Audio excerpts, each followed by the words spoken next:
The broadcast is now starting. All attendees are in listen-only mode. Good afternoon, and welcome to Steps 5, 6, 7, and 8 Beyond the Basics of Dance Education for Students with Disabilities. I'm Lisa D'Amico, your moderator and webinar organizer, and today's webinar is part of a monthly series that comes out of the Office of VSA and Accessibility at the John F. Kennedy Center for the Performing Arts. This series addresses topics related to arts, disability, and education. If you would like to view live stream captioning of the webinar, you can follow the link you see on this slide and in the chat box of the control panel located on the right side of your screen. Before we get started, let's take a moment to ensure that you are familiar with the GoToWebinar control panel on the right side of your screen. This control panel can be hidden by clicking on the orange arrow in the top left corner. If you need to leave the webinar early, you can exit out of the program by clicking on the X in the upper right corner. A recording of the webinar will be available afterwards, so you can catch up on any parts you miss. Make sure you have selected telephone or mic and speakers to correspond with how you're connected to the webinar. You have the ability to submit or answer questions, which is especially encouraged in this webinar, using the chat pane located near the bottom of the control panel. If you would prefer to say the question instead of typing it, you can click on the raise your hand icon on the control panel and I will unmute your microphone. Your questions will come directly to me, and during the designated question and answer time at the end of the presentation, as well as we'll have a few throughout the presentation, so be ready, I'll relay them to our presenter. I want to emphasize that following the presentation, I will send out a follow-up email with a link to the recording of today's presentation, a copy of the PowerPoint presentation, a helpful handout that Jenny CM has prepared, and a copy of the transcript. This means you don't need to worry about frantically taking notes during the presentation. You can go back and watch the recording and review the supplemental materials at your leisure. I'd like to let you know about next month's webinar, the last in this year's season, Drawing on Disability, Comics Including Difference, which is scheduled for Tuesday, September 22nd from 3 to 4 p.m. Washington, D.C. time. We'll have Karen Kiefer-Boyd, Michelle Kraft, and Veronica Hicks presenting, so I hope you'll join us. If you're active in social media, I invite you to connect with us using the hashtag VSAWebinar. I have also coerced my colleague Megan Bailey into live tweeting today's webinar on Twitter. So head on over to Twitter and say hello to her. You can also find us on Facebook at VSA International, on Twitter at VSA INTL, and on Instagram at VSA International. And with that, I'm going to turn it over to today's webinar presenter, Dr. Jenny CM. Jenny, are you ready? I am. I'm just pulling it up right now. All right, I'm making you the presenter now. Thank you. Hi, everyone. It's Jenny. I'm Jenny Seaham, and I want to welcome the dancers, artists, teachers, administrators, friends, and fellow paradigm shifters who are here today. We have some groundbreaking educators from all over the world. From the U.S., I can't possibly mention every state because you are everywhere, but from New York, Washington, D.C., Colorado, New Mexico, Florida VSA, you do a really kick-ass job. Ohio, all the VSAs, but Florida, I noticed you. We also have people from New Zealand, Malaysia, from Panama. Bienvenido el Instituto Panameño de Habilitación Especial. Y Mexico y Ecuador, bienvenidos. Welcome, welcome, everybody. Jenny, I'm going to jump in because we are not seeing your presentation yet. Yeah. Oh, okay. What shall I do? There should be a box that says share my screen. There we go. You seeing it? I see it. Take it away. You see me now? Yes. Okay. So we had a welcome slide. Good. We had a welcome slide, and those were people from all over. But we're going to continue on. So in 1990, the Americans with Disabilities Act was signed into law. The purpose of this act was, and still is, to provide equal rights and access for disabled people. So 25 years later, where are we now? Well, in dance education and performance, we are astonishing the world by demonstrating over and over again the capacity for dance to uniquely, spectacularly, and globally demolish the social disabilities that shackle our culture. Now, frankly, though this is a wonderful photo and a wonderful dancer, it's not a new idea. This is a great moment in time. In 1954, this is a photo of Helen Keller visiting Martha Graham's studio. And you see that Martha is holding Helen. I'm going to show you another slide later on. But essentially teaching Helen dance and teaching Helen how to see dance by guiding her hands to the bodies of the dancers. Now, over 60 years later, this is Mana Hashimoto, a beautiful blind contemporary dancer. It's Mana's vision to make dance accessible to blind people by first audio describing her solo piece and then inviting her blind audience to come and dance with her. So in Mana's words, to dance is to surrender my body and soul to unknown possibilities. I hear, I smell, I feel, I live, I dance. I had the great pleasure to attend this workshop, and some of these are students of mine, as in white in the center, as the dancers around her, the audience, some are dancers, some are not, are dancing along with her and feeling different parts of her body. So the challenge for each of us is how to surmount the social disabilities that impede our ability to dance and to teach dance. And the inspiration is the inevitable success that comes from our passionate belief in the art of dance. And this cartoon says, say what's on your mind, Harris, the language of dance has always eluded me. Well, aquí se habla danza, aquí se habla baile. We all speak dance here. And we can all expand our teaching language. But what is needed? Sign language, tactile modeling, translation of dance vocabulary that would be appropriate to the physical disability that you're teaching or that is dancing, verbal description, a dance partner, access to the dance class. I'm going to answer all of those things. I recently was invited by Brooklyn Academy of Music to conduct a dance workshop at SNAC in New York City, or S-N-A-C-K, and SNAC, I think you're in the audience, stands for Special Needs Activities Center for Kids. This is a haven for children and youth who've been denied access to activities because of the severity of their cognitive and behavioral issues. So some of the kids there with autism were even excluded from autistic for facilities or organizations specifically for kids on the autism spectrum. I went to observe a class in musical theater there. And I was struck by one of the teens who kept jumping out of place, making noise, and definitely giving the staff a workout. And I'm sure some of you online at the webinar now can relate to this.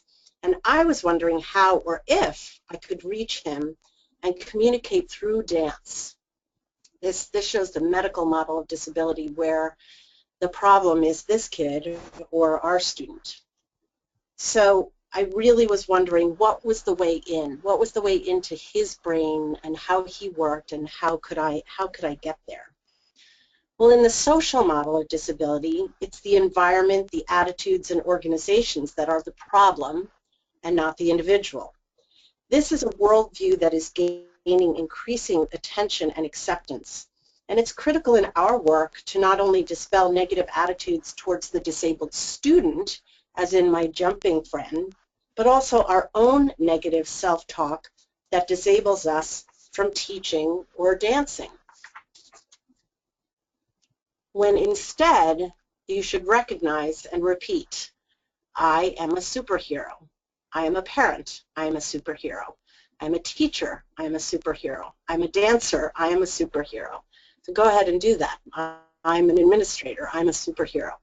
And what happens often, and what I've seen in doing a lot of trainings, doing a lot of professional development, is that we stand in our own way. We have the desire to teach, and then it is the fear of just standing our ground on what we truly believe in, and that is teaching and dance. You educators are teaching and learning constantly, keeping up with universal design for learning strategies, monitoring Common Core changes, and implementing evidence-based practices. You review the IP plan for your students, you collaborate with other professionals, you fiercely fight for funding for your program, and that's overwhelming. So let's just have a conversation about what it is we need to do to take these next steps in what is happening all around us. What do each of us need to do to really set our intention, set our goal, ask our question, which I invite you to do, ask our question about what it is we need to break through the social barrier and how are we going to get it. You, all of you attending this, and again, as I said, there are dancers, there are artists, there are phys ed teachers, there are friends, there are there are artists, but all of you are leading this charge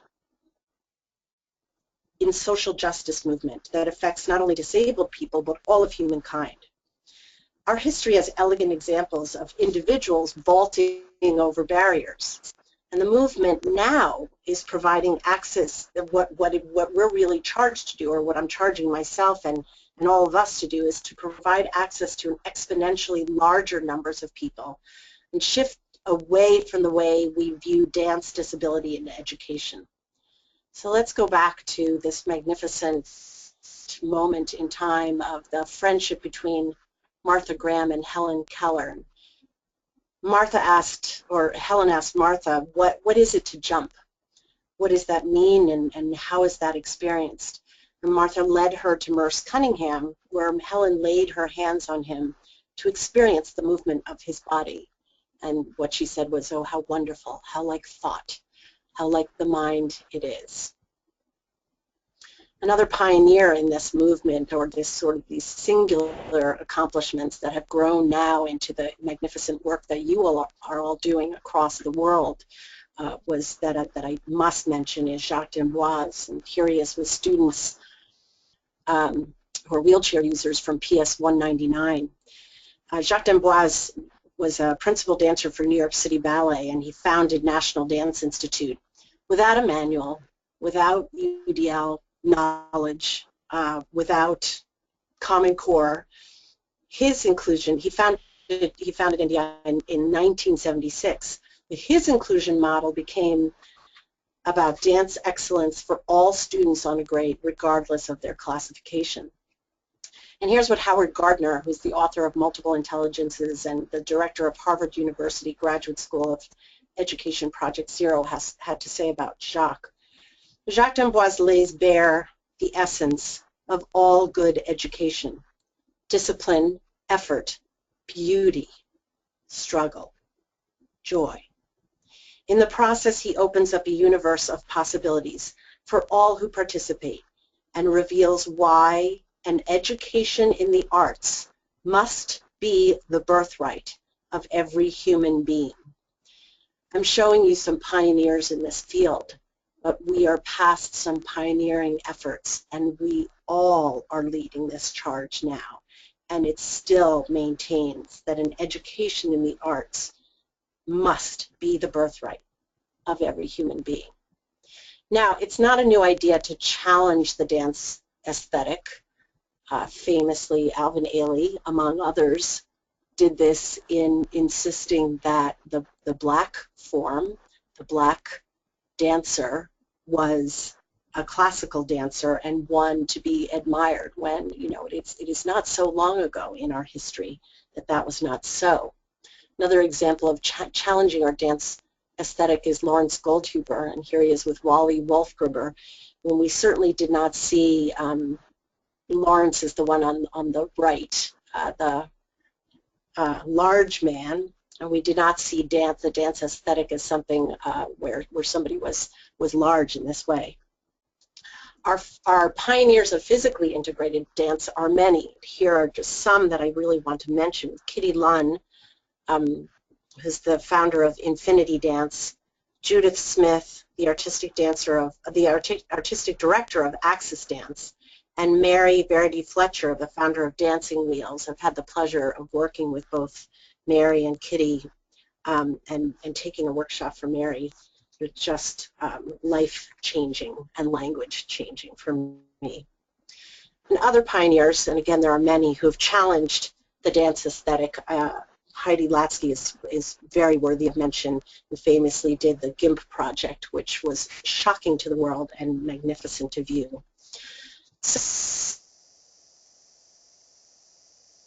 So here are some of our role models in the professional dance world.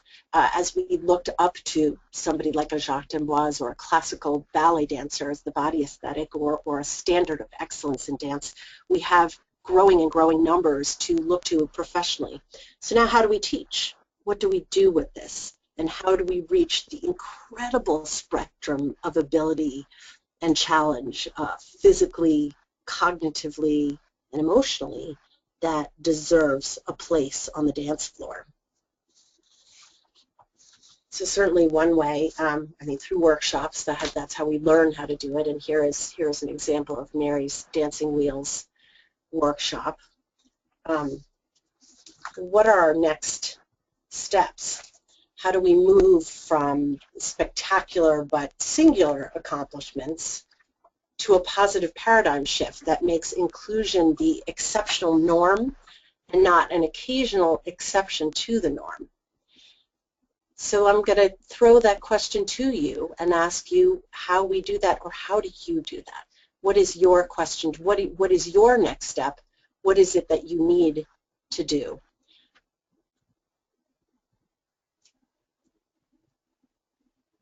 Well, the first thing that we all need to do is be mindful of ourself. Who am I?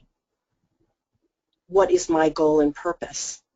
What do I need to do to accomplish that goal and purpose? And what is stopping me from doing that? So go ahead and ask that question or write this down.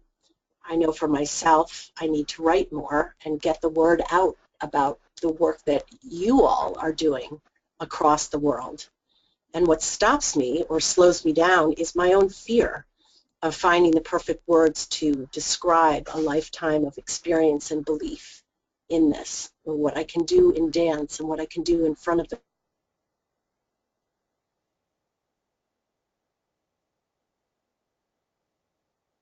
classroom is harder to put. So the next thing is to be mindful of others. So examine your question. What is the intention that you're setting for yourself? What can you do about it? And now allow yourself to learn from someone else, your student, a colleague, a parent. I continually learn from the parents of my students, not to mention my own parents. Here's an example of me in the studio. I usually, and some people are asking specifically for technique, when I'm looking to do choreography with some groups and wanting to represent what they can do better than I can do, what they can do, how they can access a certain emotion or feeling or story. I generally put on music and ask them. So I believe that this is a moment of a hurricane. And I discover new ways of moving, and this is a girl from the Lighthouse Guild International. So this is a girl who's blind, but who's full capacity to express what a hurricane is. Next is reveal your passion. What is that? What are you passionate about? Show it. So I want to tell a little story about that, about showing your passion and believing. This is a student of mine in the front who who sometimes was good at showing his anger, but when he was able to channel that into dance, was able to really focus the passion into dance movement rather than angry gesture. I was giving a professional development workshop at the Lighthouse Guild International, where this photo is from that. And the assignment was for each trainee to teach a short piece of choreography or a warm-up of their choice to a class of blind students. And one of the participants, who was a wonderful, wonderful ballet dancer, told me she was stuck. She felt she couldn't teach, didn't know what to do, didn't know how, and was fearful of being able to teach something. I said to her, do what you know, do what makes you feel good. So she decided to teach a balance step. If you know what a balance step is, go ahead, give yourself a stretch and do one. And however your body interprets that, if you're a seated dancer, if you're a standing dancer, and if you don't, that's okay. I'll explain a bit. So she was doing this very basic lilting 1, 2, 3 dance step to the right and to the left. And a woman at the end of the first row called out, well, I got the steps, but there's something missing. I know what the 1, 2, 3 step is, but there's something missing. So I guided the sighted ballerina to stand and dance in front of the blind student holding her hands. They did the step together many times, when suddenly the student smiled, following her ballerina guide and perfectly following the rise and fall of the balancé. And you could hear a gasp from the people who are observing this. And the purpose of this story is twofold. One is and you love and feels great. To share that is magnificent. I mean, that relates back to the photo of Martha and Helen, just sharing a beautiful moment, a jump. And the second is to make contact and touch and trust in that. If you've ever taken a workshop with me, you've heard me talk about a remarkable student named Daniel Gillen, who's now a senior at Haverford College. And it continues to be his intention to show the world that the blind can dance. So here he is with his Braille Challenge t-shirt on. I asked him to speak at his last dance class before heading off to college, and he really thrilled us with a talk of about a dance of freedom and glory. The dance piece was to Stevie Wonder's Pastime Paradise, and Daniel gave us his present paradise, describing the dance. This event of performing in front of an audience was a time to challenge prevailing stereotypes and spread the word about the desire, possibility, and remarkable expression of freedom through dance within the visually impaired community. And here he is in performance.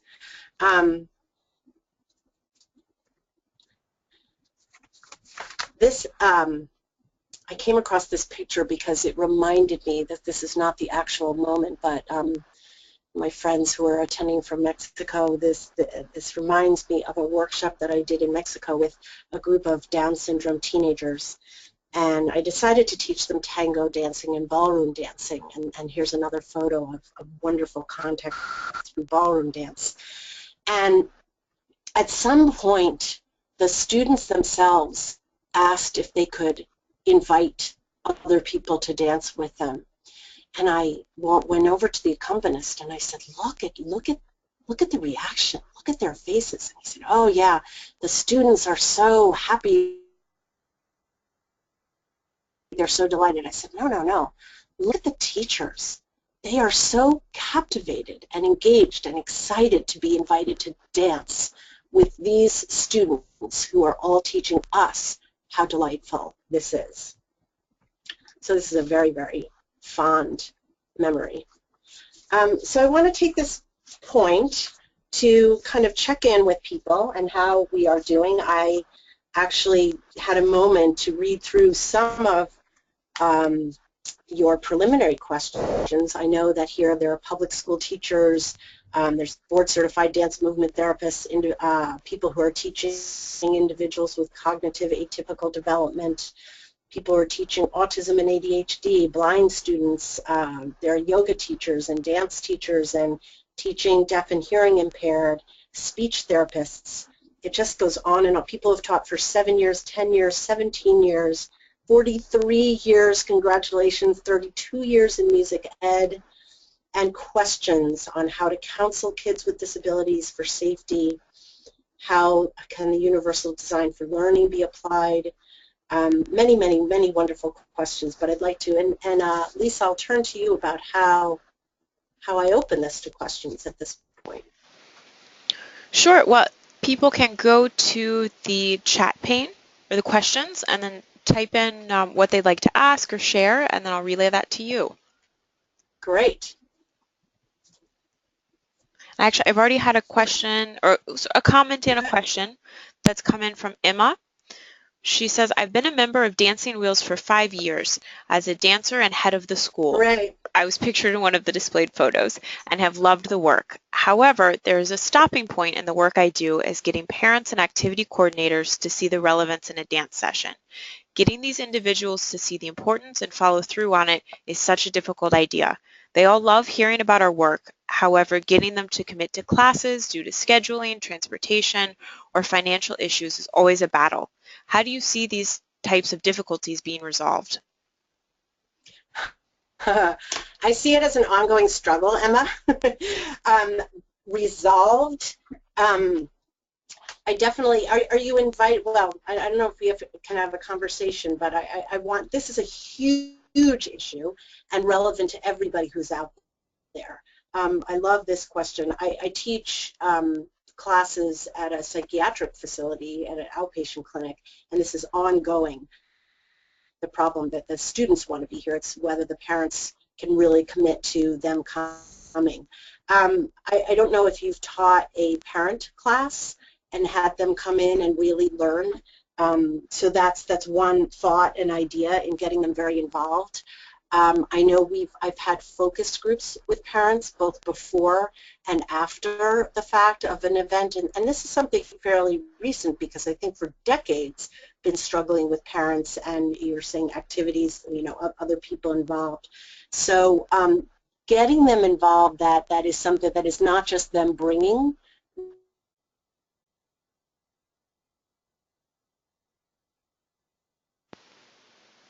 their child or student or whoever commit to an activity themselves. That's a focus group before, a focus group after, perhaps a class with them. So that's the start of that conversation, Emma, but I love your organization, and I'm sorry I'm not mentioning everybody, but love it, and I'd like to continue with that talk.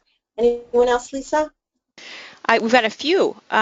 Daniel says, what modifications, adaptations, support can I provide to a 6th grader with spina bifida who uses a walker and would like to dance, but it is painful to her back? She would like to dance in a wheelchair, but her personal wheelchair is only to be used at home.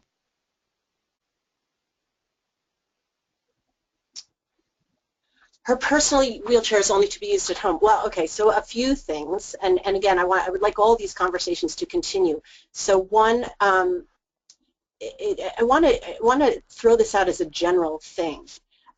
If there's a way to get donations to get her a wheelchair that can be provided at the dance studio site, I'm not sure where it is that you're teaching.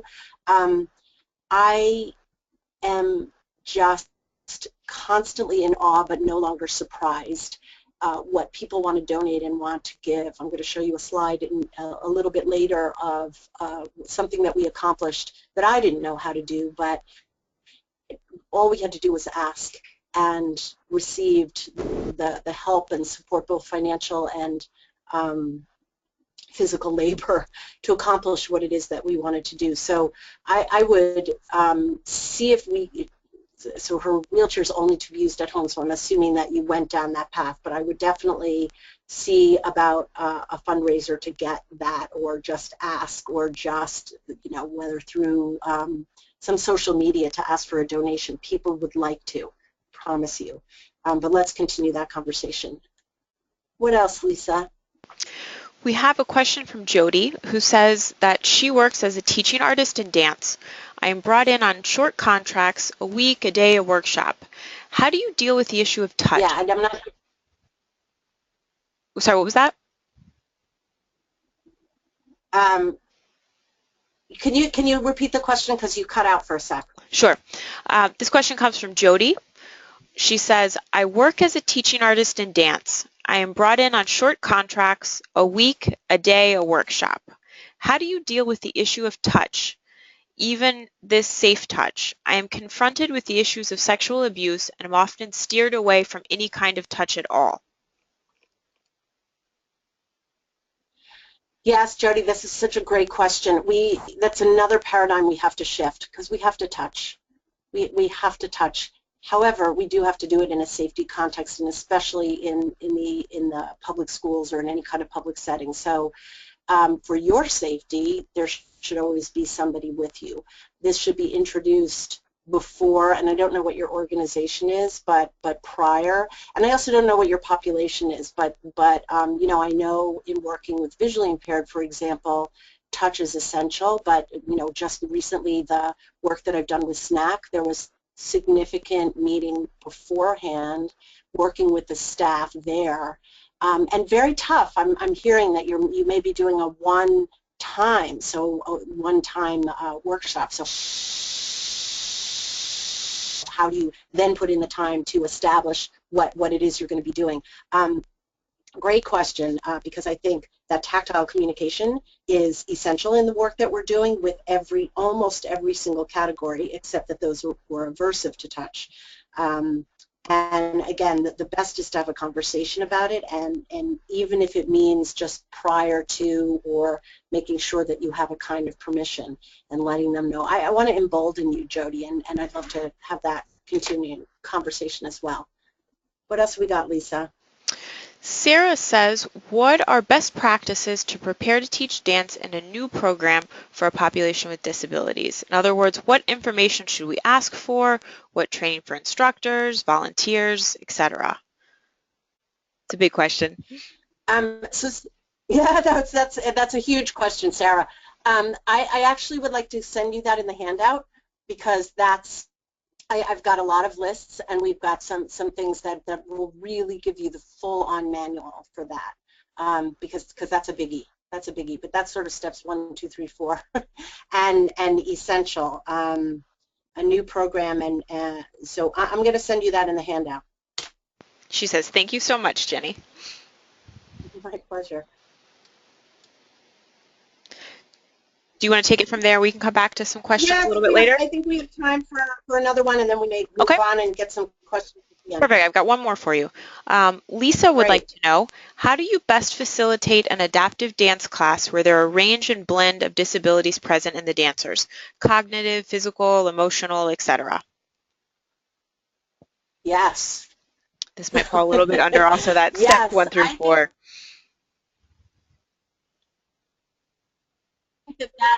I think I was waiting for that. Who is this, Lisa? Who sent this question in?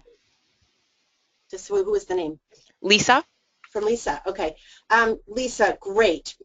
Yeah, I think that this is the issue that we have across the board in our public schools. Increasingly, there's so many inclusive classrooms. So one of the most important thing, I mean, I have a slide on this, but I can give a fuller answer since you asked the question, is to make sure, and it is definitely, this is something that is a learned skill and honed over years and years of practice, but to make sure that every child is seen.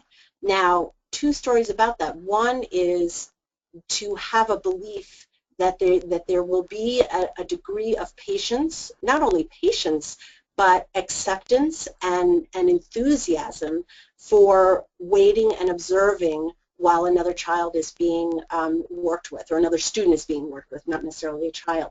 So, so there are 3 elements. One is to really believe in that, and to have sort of like the question of the buy-in for the parents, the buy-in for anybody is to bring the other students into that process so that it's meaningful, have them help. I think I can't say this often enough, partners within that class itself, or partnering with another classroom, so that the students who may need some extra physical help or may need some extra emotional or help have somebody with whom they can work, have a partner, and then moments for dyadic work so that those kids can work together. Assignments that are open-ended, so for example the choreography assignment, okay, work on this hurricane step so that you as the lead teacher can walk around. The other thing that I want to, just a brief story, and this is also from this recent SNAC program that I did, was I actually got feedback from the staff that we had a kid in the program who became very emotional and distraught and really tantrum. And the feedback that I got, and I chose to continue teaching and focus on the kids who were not having that tantrum, and staff members there took care of this kid and were able to move him to a quieter spot. And the feedback that I got was, wow, that was fantastic. You really kept dancing. You didn't get flustered by that. So it's a bit of practice of not getting flustered. It's also partnering with organizations that will take care of, will really partner and collaborate with you. This is not work we should be doing alone. In everything that I do now, I insist, and by the way, that my program at the Lighthouse, this year, though I've been doing it for about 15 years, this year I said I must have twice as many partners as I have dancers, because I do not want for any of these children, from the most gifted or the ones who may need the least amount of support to the ones who may need significant support physically. So partners, belief in that the other kids will tolerate that you're taking time, and really partnering and really working with the organization. So thanks. Fantastic questions, and I want to continue the conversation on all of them. So please do contact me on those and remind me what the questions are.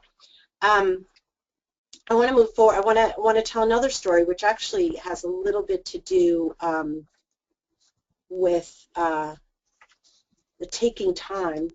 And this I learned. I learned recently from the workshop that I was showing you, Mana Hashimoto, beautiful blind contemporary dancer.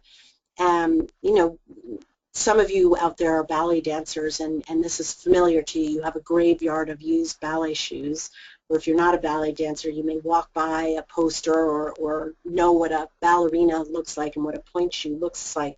I took this workshop with Mana, and she spent time talking about a point shoe and had the point shoe itself, and passed this around.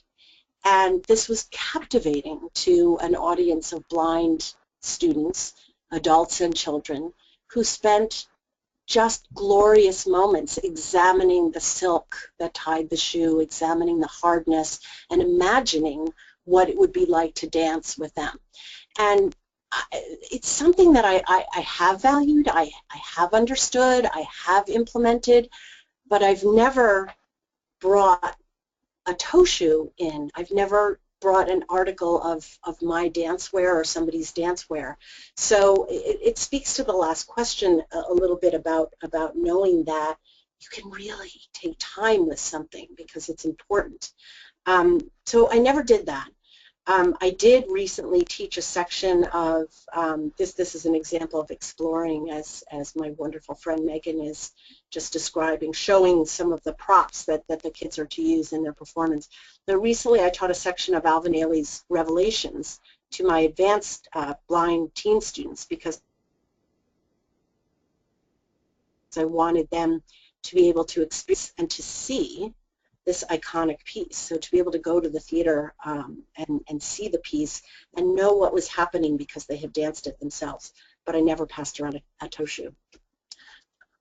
Other elements as questions are coming in about, but prior to the webinar and as it's going on, about what is it you do. One thing is core movement and finding the vocabulary for the class that you are teaching, and it may be a mixed class. It may be a class where, you know, this, for example, is the Lighthouse again, but frankly with very mixed abilities, different kids in the class. So, for example, what is a tendu? What is, and how do you achieve that in a wheelchair? And how do you achieve that? And how do you teach that for different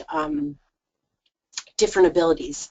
And it's really finding what that core, core meaning the strength is, but also what the basic movements are, and then repeating them, repeating them, repeating them, repeating them, so that your students have mastery. of the dance and really can have ownership. I mentioned this before, and I knew I was going to get to it. Partners. This is a magnificent part of the work that I do, that I have these high school and now a lot of people returning from college and coming back to volunteer and work one-on-one with the kids. I now have more partners than there are dancers because, and sometimes the dancers will have two partners. This slide is related also to the question that I had before about what do you do with different abilities. So here's the student in yellow. There's a student in the center if you're not able to see this picture. But the student in the center who has very limited movement and initially neurologically real difficulty with processing the movement. So there's no way he could keep a pace with even some of the slowest learners in the class. Well, it turned out he had a magnificent rhythm and he is a spectacular singer. I've now been able to work with him for over 3 years and he is keeping a pace, but initially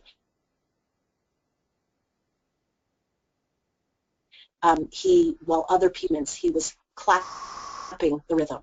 I have another wonderful story which we won't have time to go into fully, but while other children were doing a tendu or a front home step, this child was doing the step with her eyebrows because that was the part of her body that could move. So this speaks to different abilities. You find you can have a vocabulary of what the dance step is and really find meaning for each and every kid at their level or at their ability. So this brings us to some other ways or critical ways to inform our practice and to move forward in the field. I just went, it's an exciting time in this field because the people who've been doing this work are just getting the recognition that they so richly deserve. There are more and more conferences and workshops and more appreciation and acceptance of doing work with disability and you know, of course the cry being nothing about us, and this is Access Dance without us, and continuing to learn from. So again, these are professional companies. I think that nothing about us without us includes your students, and that is an ongoing process. I take as many workshops and attend as many performances as I can, but really my ongoing learning every day, every minute that I teach is from the students in my class, just learning how to use vocabulary, how to expand vocabulary, and how to expand my ability to teach. Now, at this recent workshop for Dance New York, I was listening to Simi Linton, who said that the cry now is not nothing about us without us, but nothing without us. Now, this is a meaningful statement for me for many reasons, but this is a particular picture of a 15-year-old in my class who said, I want to show the world. I'd asked each of the students to decide what their revolution was and what their personal revolution is and what they wanted to, how they wanted to shock the world and show the world. And she said, mine is to show the world that visually impaired can be visual artists. And I mentioned before in the question period about volunteers. So her vision was to do a large-scale artwork while dancing. It was through dance that she was able to express herself publicly as a visual artist and show not only the finished product, but herself as a visual artist. Well, I don't know how to do this. I'm very good at some things and not very good at constructing a large-scale canvas. But we just asked around and found members of the prop department at Lincoln Center who actually, because of Megan O'Dowd, who I showed earlier in another slide earlier, connected to that, and they just heard the story and were happy to build it and bring it to us. Anyway, so it's a story about ask. Just ask for that wheelchair. I'll start the donation on that wheelchair, by the way.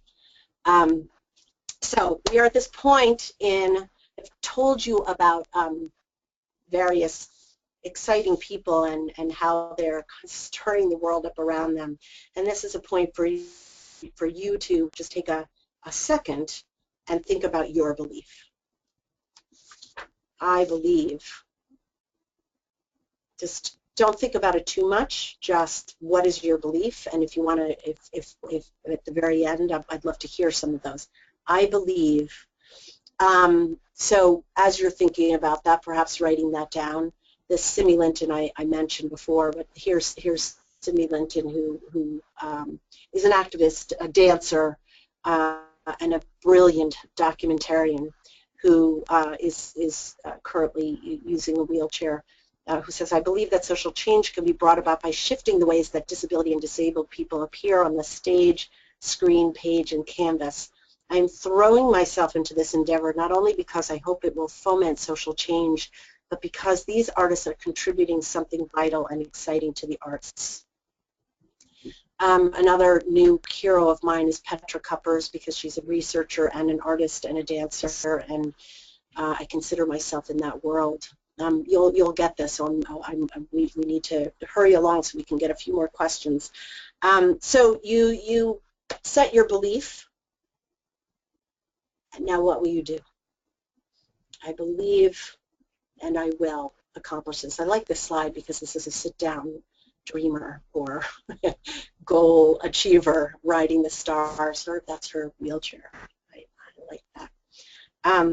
So I will tell you what I will do. I will continue to discover new ways of seeing dance. This is another picture of Mana, and next to her is a new friend, Krishna.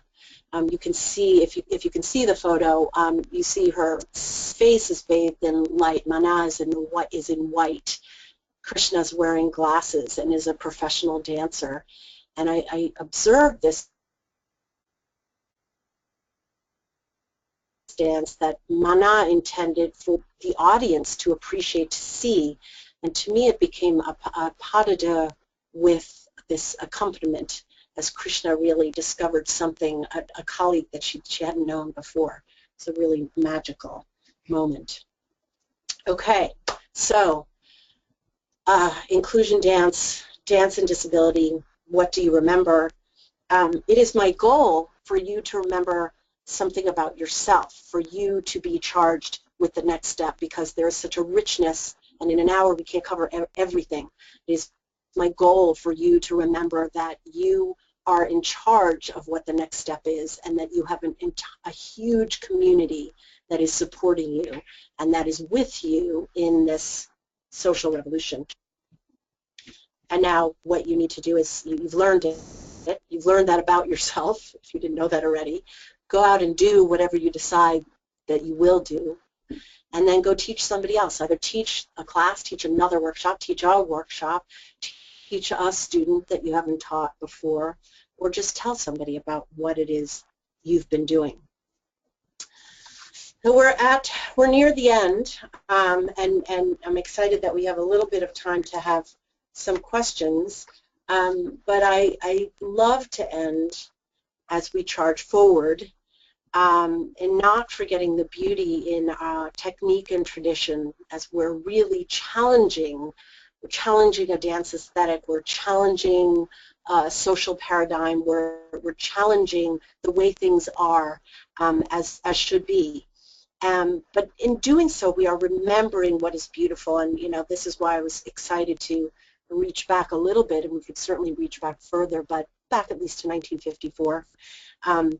But not forgetting the beauty in our technique and traditions, such as reverence, which is a ritual that ballet historian Jennifer Homans identifies as civility in the treatment of others. Kulu in Bambara language means community, so we're ending also with, again, going out and doing what we have decided that we will do with our belief and our passionate commitment and embodiment of dance and teaching. And I like to end things with a hug. So this speaks to the touch question, which I do want to continue talking about. But I encourage hug, un abrazo a los mexicanos y los latinos que están aquí. And finally, here's how to reach me and continue the conversation. I want to invite Lisa more questions. I'm excited that we have a few more minutes for that.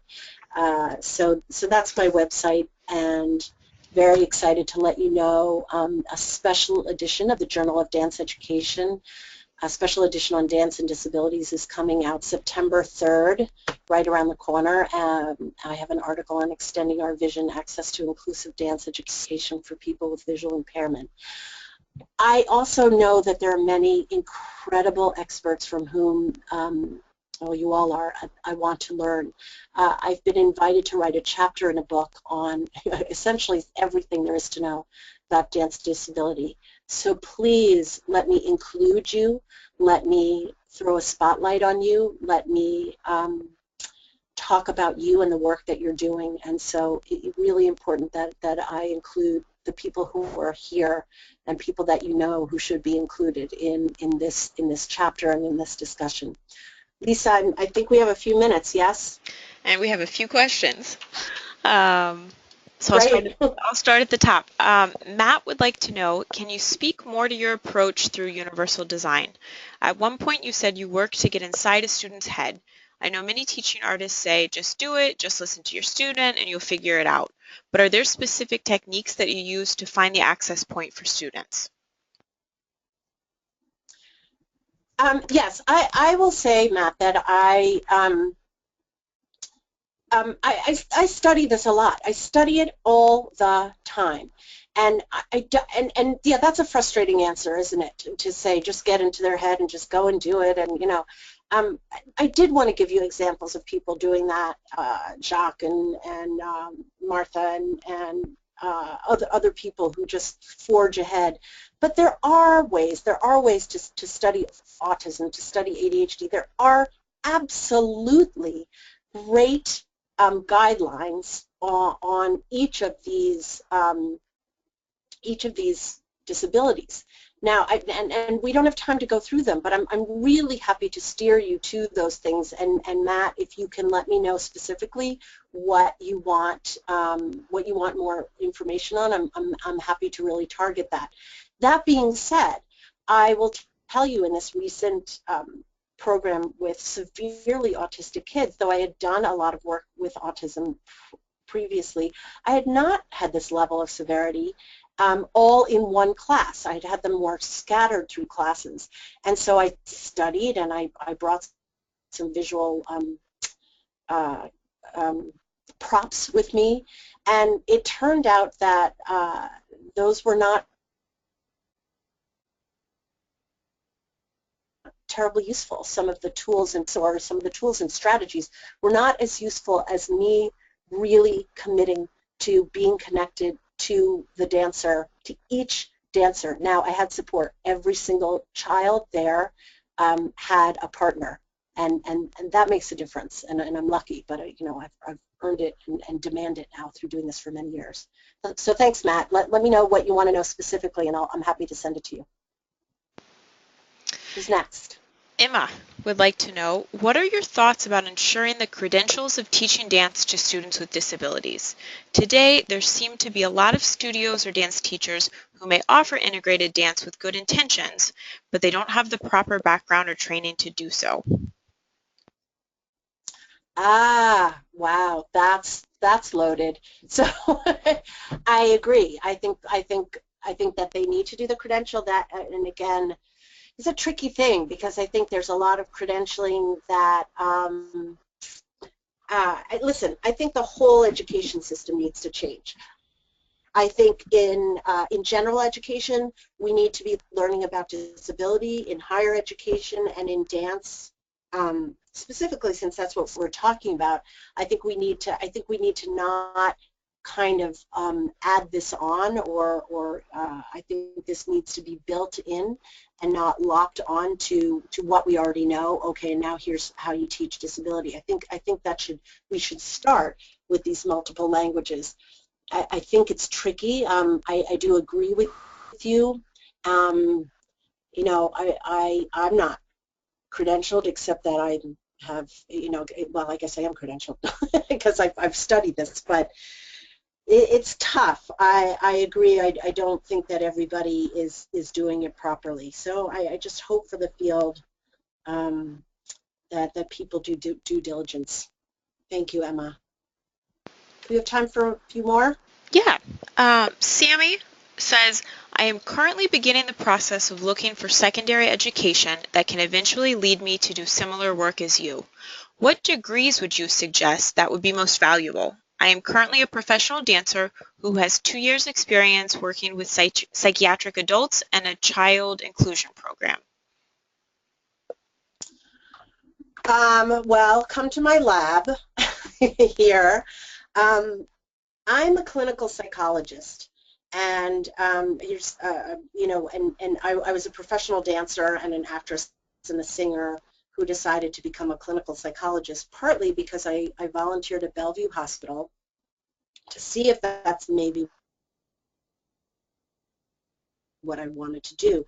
I was working with chronic psychotic homeless men, and I was working in a psychiatric locked inpatient unit with people with medical and psychiatric disabilities. And I was teaching dance, and a woman in a wheelchair who had been depressed, and in her depression tried to kill herself and threw herself in front of a train. She then became paralyzed from the waist down, lived, but in a wheelchair. And while I was teaching, she would watch me week after week, walk past her, smile at her, invite her, but she always declined. And one day, she wheeled herself down to the activity room and sat in the doorway in her wheelchair and again declined when we verbally invited her to join the dance. But the other patients drew her in, created a dance that involved upper body movement and arms and wound its way around her and into a sculpture where she became the center focus. At the end of this, I thanked her for joining us, and she stopped me and said, no, I want to thank you. I never thought I'd feel beautiful again, and today I felt beautiful. So that made me decide to become a psychologist. Now, I don't think that's what psychologists normally do, but I am now being able to integrate my world as a dancer and as a psychologist and develop a center for creativity at Montefiore Medical Center. So Sammy, call me and we'll talk. I don't know what degree. I mean, magnificent masters in dance therapy. I had a certain path, and I loved the field of psychology, so that's what I wanted to do. Degrees in education would be fantastic also. I think there's a lot of people at this webinar who made great friends through the Kennedy Center VSA who are in education. What might be a direction to go. It's going to really depend on some specific needs, but my path is a little eclectic, but I'm finding more and more dancers who are coming to work and volunteer and work with me and help me do the writing and research. Anyone else? We have a couple more. Well, I think we could do maybe two more. Matt wrote back and said, I think you answered my question. It seems to come down to experience. When teaching the arts and all of its subjectivity, it seems that a personal hands-on approach and listening to the needs of your students may be the best way for universal design. Like each individual is unique, the approach to find his or her individual access point is also unique. And so this is a question, I think it's a little bit more of a reaching out to the community. Mike says, I have a speech disability and teach dance. Is there anyone in my shoes out there that I can join with? I do not want to be alone out there. So maybe something about Mike, where are you? I asked Mike. I asked Mike. What part of the world are you in? We'll see if he comes back. Oh. I asked that too.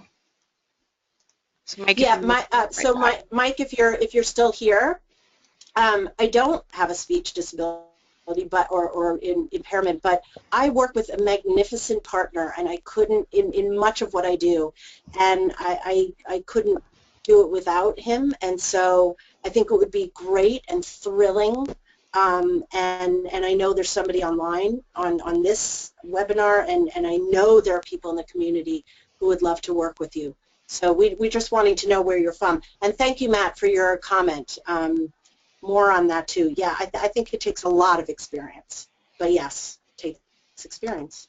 I think we'll do this as our last question, and piggybacking on that idea of teaching with partners. This comes from Kathy. Yeah. How do you make sure that there is equity between the dancer with a disability and able-bodied dance helper so that there is not a power differential and that there isn't a reinforcement of charity but value of interdependence? Yeah, I spend a lot of time. I mean, personally, how does one make sure in general? I will tell you what I do, and that is I do training, extensive training prior to, you know, in terms of speaking to this very, very topic. And I got to say, it's sort of self-selected in terms of the Saturday volunteer work that I do.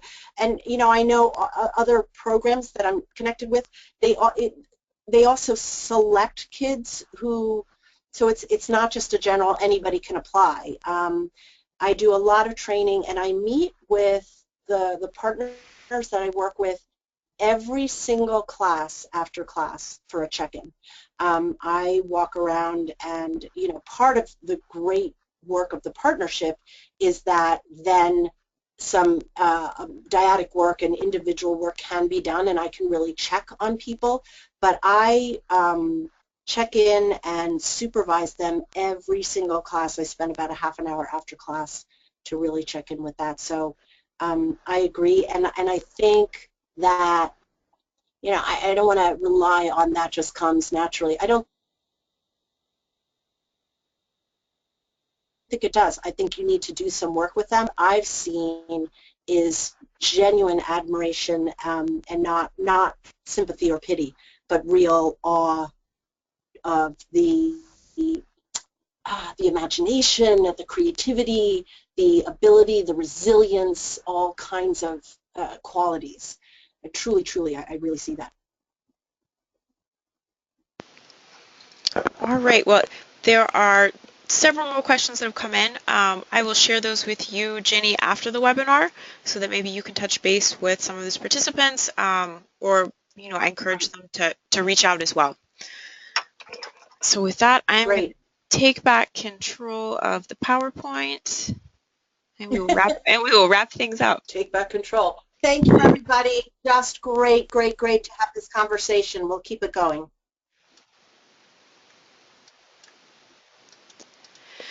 And with that, I would like to ask you, all of our webinar participants, to remain on the webinar a few minutes longer and complete a short evaluation survey that opens when you close the window. As I said last month, I'm in the process of getting ready to launch our call for webinar proposals for next year. So keep an eye on your inboxes if there are any changes that you'd like to see happen to the series. In this survey, the overall feedback question is a great place to write those. And with that, I would like to thank you all for joining us today. If you have any questions or comments, please feel free to contact me, Lisa D'Amico, and I will be sending out a follow-up email within the next week. So thanks, and I hope to see you all again next month. Thanks, Jenny. Bye. Thanks, Lisa. Bye.